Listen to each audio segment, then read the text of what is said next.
This is the Padua Podcast Network. You know, during the quarantine, if you're like me, you might have put on a few pounds, so. All right, Running a Fever, episode 205, Distracted by Passion.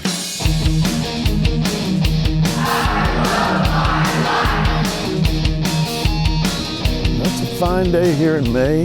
It's about 51 degrees. I'm at Lake Atalanta in Rogers, Arkansas. And welcome back. It's good to be back. It's glad we took the break, but it's good to be back. And you know, the break was, wow. It's kind of an interesting spring we've had, definitely, and a lot of health-related information. That's why I've had a couple of podcasts that came out through the break. But now we're on a regular, back in the groove of things. And it's good to be back out here and talking to you about longevity and health and fitness and everything that's going on in my fitness journey.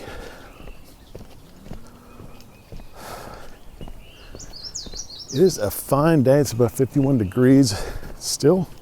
It's the second week of May. So it's kind of chilly, but I like it. It's going to be just fine once I get warmed up, getting some sun in and out here. It's not a ton of sun. It's maybe one stretch that's got a lot of sun. But wow, just been inside so much with the quarantine and everything that it's really good just to breathe some fresh air. Distracted by passion. I've not been working out as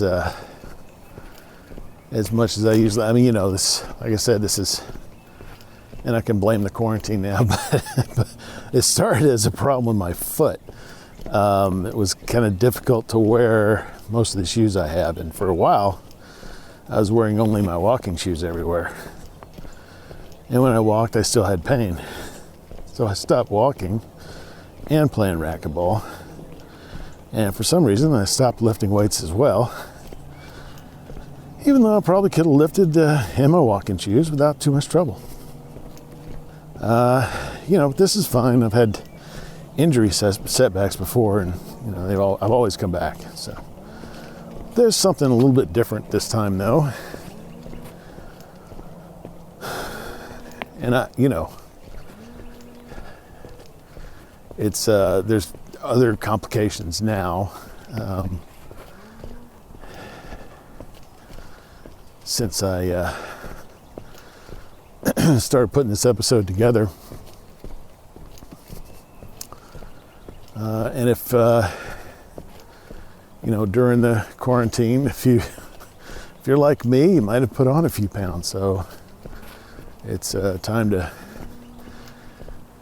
make a change. But I have been doing a lot of reading and writing lately. And that's good. It's what I want to do. It's what I like to do. I feel like I'm at home and doing what I should be doing.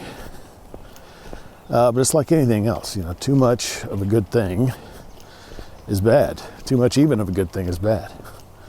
And in this case, it's bad because I've been distracted from everything else. I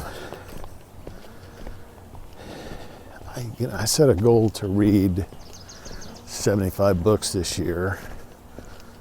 I'm already almost halfway to that goal, and it's the beginning of May. So I could easily, I think, read 100 books this year. And, you know, some authors read 300 books a year. And I don't think there's necessarily anything wrong with that. You have to read a lot if you're a writer. To be a good writer, I think.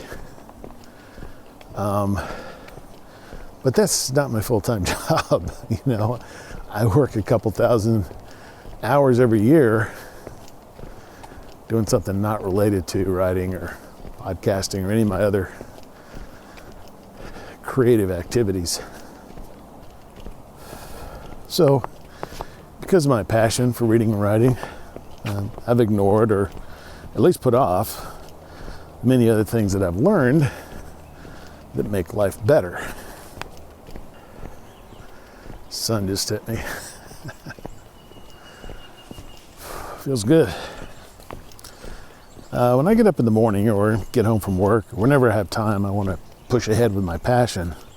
I want to write or read or promote my writing or read about writing. And I choose to do these things rather than things that make my life in general better. For example, I got up this morning, started writing this, and it has been a while since I wrote this, so just keep that in mind. But so right, this is the Saturday morning, and I don't have to work, though I do have to travel for work tomorrow. Howdy.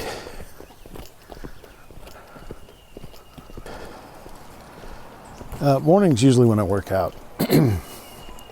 First thing, though my gym doesn't open for a couple of hours, I've basically decided not to go.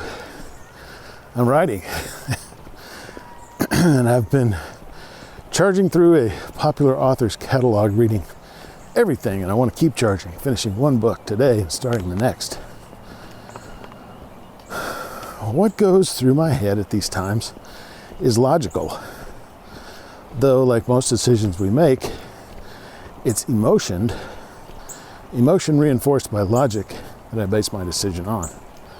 There's a very popular book called Good to Great, and one of its co-authors wrote a book called Great at Work.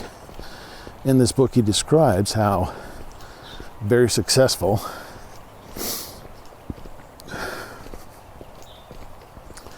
that is, high-performing people are very good at focusing on a task.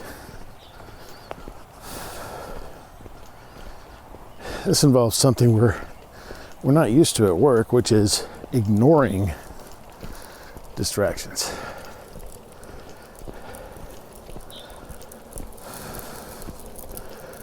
Howdy.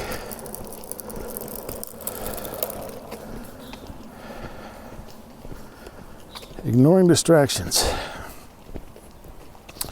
such as emails about routine things, people asking questions, other little projects that really need doing. They focus on one thing at a time. They do that one thing really well. Multitasking is a myth.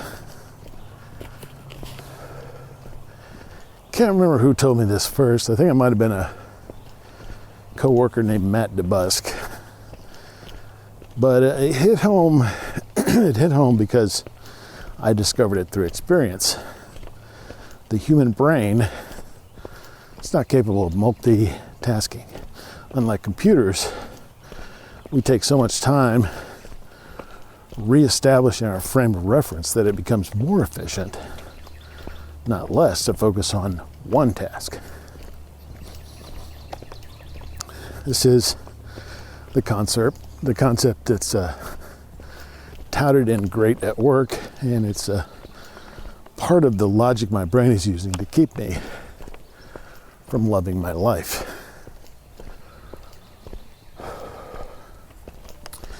I always feel like I have to get something done. The sooner I finish this blog post, or my latest short story, or promotional video, or podcast episode, the better.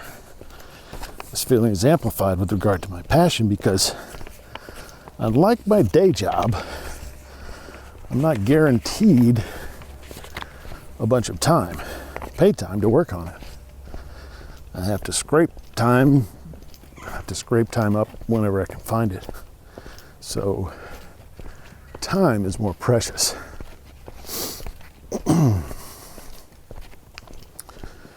When I fail to realize at these times is the concept I discovered in 2016 when I made my first and only actually life plan based on that process outlined in the book Living Forward. When I prioritize my life, I put physical fitness as my number one priority because everything else depends on it. So by ignoring things that make me healthier, I'm hurting everything, not just my health. In the past, I've also had workaholic tendencies. But people are always saying don't work too hard, referring to a day job. A passion is a different story, somewhat.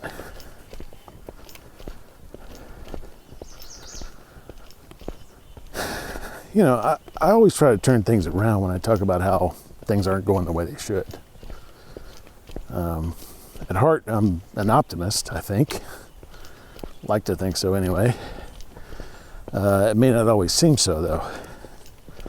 I think we're all optimists. We're all optimists, or, we couldn't keep getting out of bed and facing the world every day.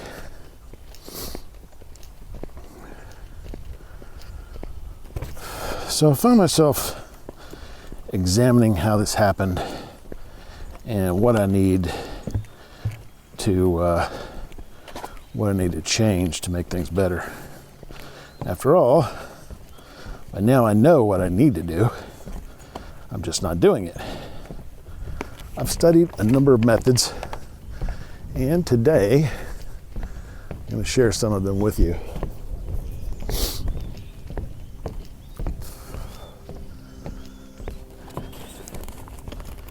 Get help. You know, I found that my mind is a terrible thing. It's beautiful. It's powerful. It's terrible. I am so likely to get myself in trouble when I only do what I want to do and do not involve anyone else. And trouble's a relative term. I'll give you an embarrassing example, because those are the best kind.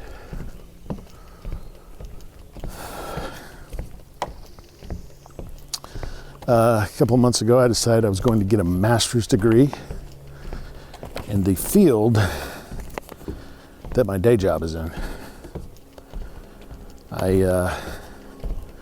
had the best of intentions. It would certainly make me better at my job. I'd been trying to learn this particular skill on my own for a long time. Many years, actually.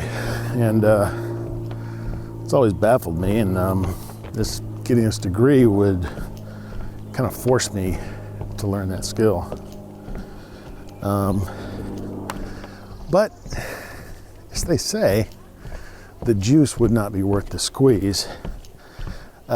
This degree was going to cost me $60,000, and my company would pay part of that, small part of it, 15%, I think. And I wasn't going to get paid anymore when I was done, just because I had the degree. Although I think it might improve my job security a bit, marketability perhaps.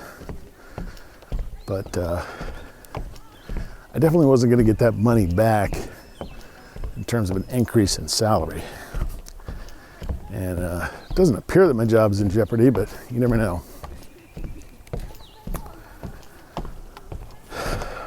More importantly, it was going to take a couple thousand hours of my time.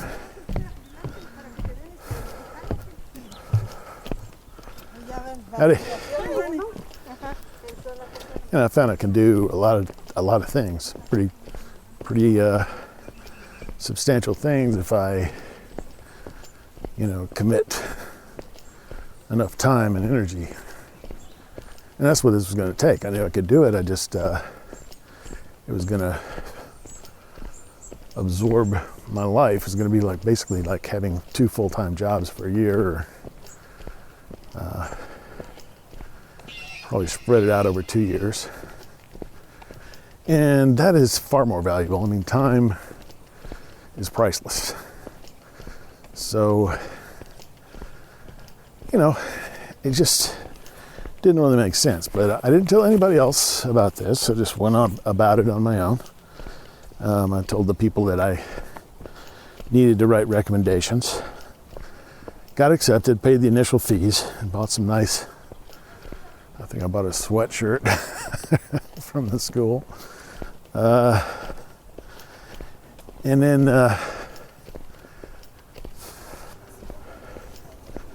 howdy.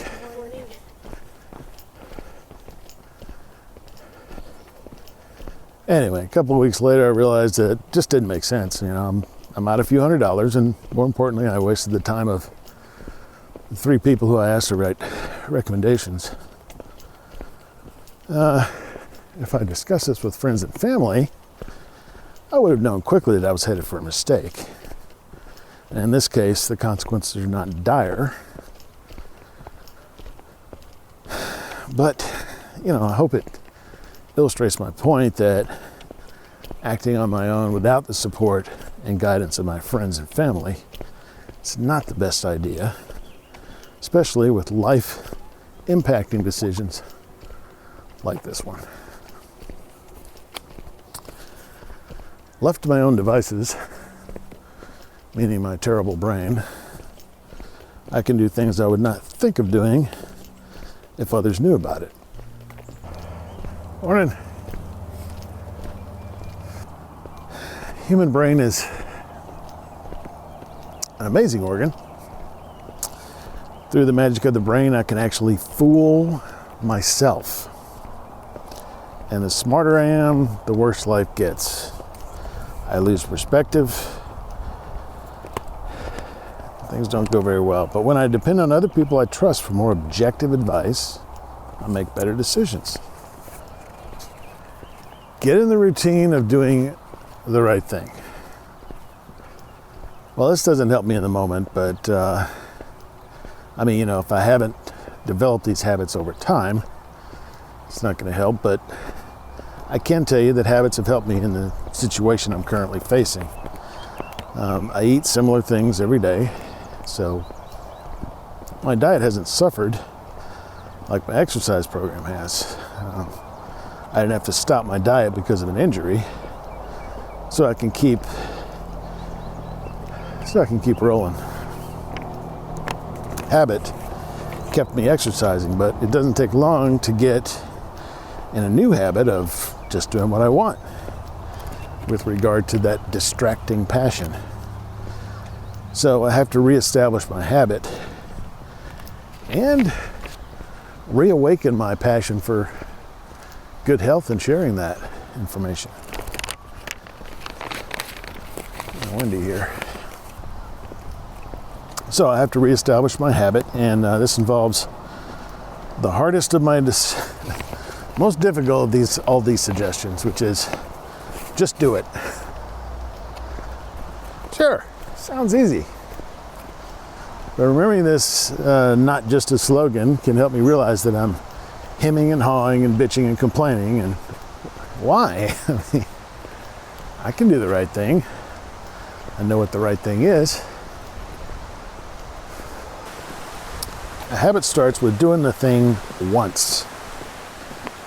Can't just suddenly be in the habit of regular weightlifting if I never get in my car and go to the gym. One morning I just have to do it. First time's always the hardest. I also need to remember that I don't have to suddenly be doing all the right things. I only have to do the next right thing. It's only one thing. It's not my whole life I need to change. It's just this one thing in this one moment. Passion is what we live for. And to do that passion well, we need to live well. To live well, We need to take care of our health. I need to take care of my health because all else depends on it. And that's why, for me, it's priority one. So follow your passion and keep it going by loving your life, loving your health, so you can live a long, healthy, happy, active life right up to the very end. Well, it's good to be back, and I'll see you next week. Till then, if you don't have the fever, catch it, and if you got the fever, keep it, and talk to you next time on Running Fever.